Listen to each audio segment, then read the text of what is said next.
Hai, Assalamualaikum dan salam sejahtera. Bertemu lagi kita dalam kelas Sains tahun 4 bersama Cikgu Amy. Okey, hari ini kita akan belajar tentang sumber tenaga.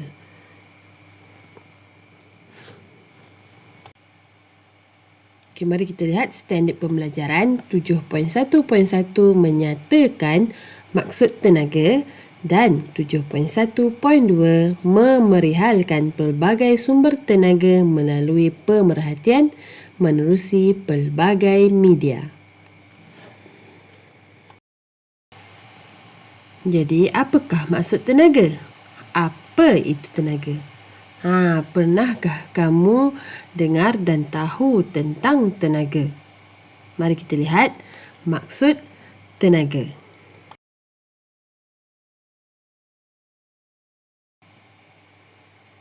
Okey, tenaga. Apa itu tenaga?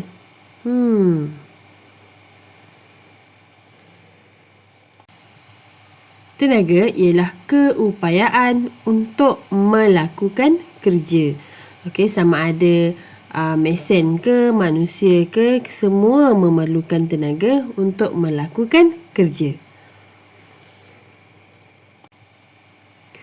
Tenaga dapat diperoleh daripada pelbagai sumber. Okey, maksudnya tenaga ni boleh datang daripada pelbagai sumber, bukan satu je. Sumber ialah punca dari mana datangnya tenaga. Kita tahu tenaga ialah keupayaan melakukan kerja. Jadi, apakah sumber tenaga yang kamu tahu? Kamu tahu ke mana datangnya tenaga?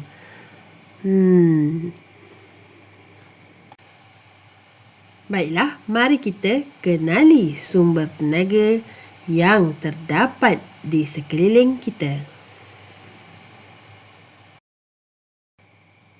Kita dapat 8 sumber tenaga. Okey, mari kita lihat sumber tenaga. Sebelum kita uraikan maksud sumber tenaga tersebut, kita akan tengok satu persatu. Okey, yang pertama ialah matahari. Sumber tenaga yang pertama ialah matahari. Yang kedua ialah air. Ketiga, biojisim. Keempat, angin. Nuklear. Bahan api fosil. Ombak dan geoterma.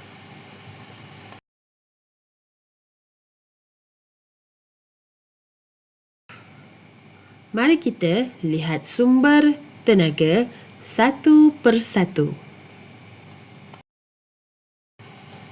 Baiklah, yang pertama ialah sumber tenaga dari matahari. Matahari merupakan sumber tenaga paling utama. Tenaga matahari boleh digunakan untuk menjana elektrik melalui panel suria. Okey, kalau kamu lihat, ini ialah panel suria. Panel suria ni akan menyerap tenaga solar dari matahari dan menukarkannya kepada tenaga elektrik. Dan digunakan untuk kegunaan di rumah dan juga industri. Okey, sekarang ni pun kita boleh lihat banyak kegunaan tenaga solar dan di kawasan perumahan pun banyak yang menggunakan tenaga solar. Okey, yang kedua ialah air. Air yang mengalir menggerakkan turbin di empangan untuk menjanakan elektrik. Ini ialah empangan. Kemudian dia akan ada alat di dalam empangan tersebut yang boleh menggerakkan turbin tu ialah air. Bila air tu lalu, dia akan menggerakkan turbin. Kemudian bila turbin tu bergerak, dia akan menukarkan tenaga daripada pergerakan tu menjadi tenaga elektrik.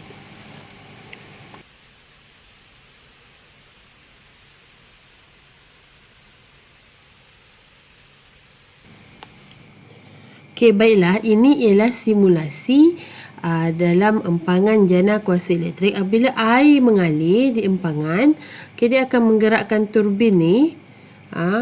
Turbin ni digerakkan oleh air dan kemudian dia punya mekanisme yang berada di sini akan menukarkan tenaga yang menggerakkan air tu, menggerakkan turbin tu kepada tenaga elektrik.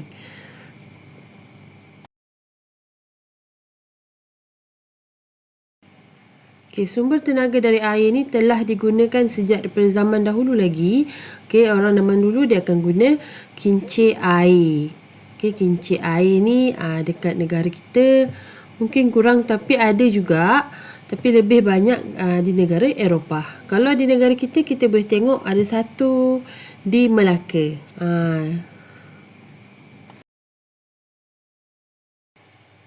Kincir air ni pun sama konsep dengan pusat jana kuasa hidroelektrik. Bila kincir air digerakkan oleh air, dia akan menukarkan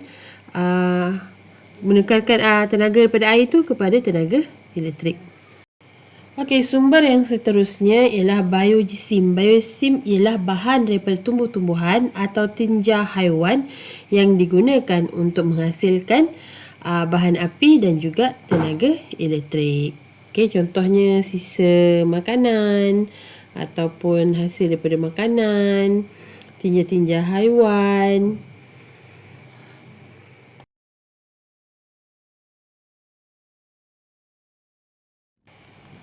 Okey, sisa organik ini dibakar oleh pembakaran langsung atau boleh diubah menjadi bahan bakar lain seperti alkohol, metanol atau minyak, dan dengan cara itu kita mendapat tenaga.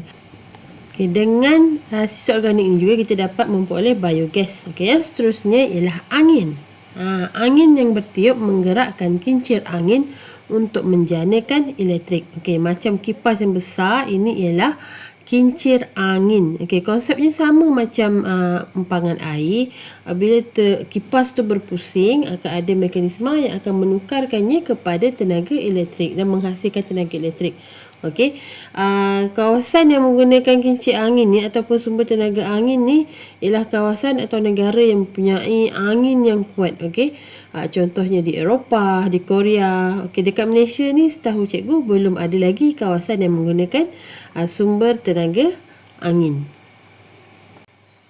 Seterusnya ialah bahan nuklear. Bahan nuklear seperti uranium digunakan untuk menjana elektrik di stesen jana kuasa nuklear. Okey, stesen jana kuasa nuklear ni dia macam ni, ada macam kelangkun besar dan mengeluarkan asap. Okey, ini ialah contoh stesen jana kuasa nuklear. Dan jana kuasa nuklear ni di negara kita tidak terdapat stesen jana kuasa nuklear. Banyak terdapat di negara-negara lain seperti Jepun, Korea dan negara Eropah. Okay, seterusnya ialah bahan api fosil. Bahan api fosil seperti petroleum, gas asli dan arang batu dibakar untuk menjanakan elektrik. Ini ialah tempat di mana kita mencari gali petroleum. Okey, petroleum untuk bahan api fosil ni dia ialah asalnya ialah bahan yang terhasil berjuta-juta tahun dahulu, hasil daripada zaman dinosaur tu. Bila dinosaur dan haiwan-haiwan dalam zaman dulu tu mati, tertanam dalam bumi, kemudian bertahun-tahun, berjuta-juta tahun dia akan menghasilkan bahan api. Ini yang kita ambil dan kita gunakan untuk menghasilkan tenaga pada zaman sekarang. Okey. Daripada petroleum ni kita boleh ada gas, minyak untuk kenderaan. Okey, ini hasilnya ialah daripada bahan api fosil. Selain petroleum, bahan api fosil juga ialah arang batu. Okey, ini bukan arang kayu, arang batu yang perlu digali. Okey, kita ada lombong arang batu. Okey, kalau kamu pernah tengok, kalau cerita zaman dulu ada kereta api yang perlu dikaut benda tu, itu ialah menggunakan tenaga daripada arang batu. Bila arang batu dibakar, kereta api tersebut dapat berjalan. Okey, itu ialah sumber daripada bahan api fosil. Okey, sumber tenaga yang seterusnya ialah ombak. Okey, sumber tenaga seterusnya ialah ombak. Okey, ombak menggerakkan tubin di dalam laut untuk menjanakan elektrik. Okey, ini ialah contoh tubin yang ada dalam laut. Kebanyakannya kalau kamu tengok, kita menggunakan tubin yang seperti kipas. Okey, dan apabila tubin ini berpusing, dia akan menjana tenaga elektrik.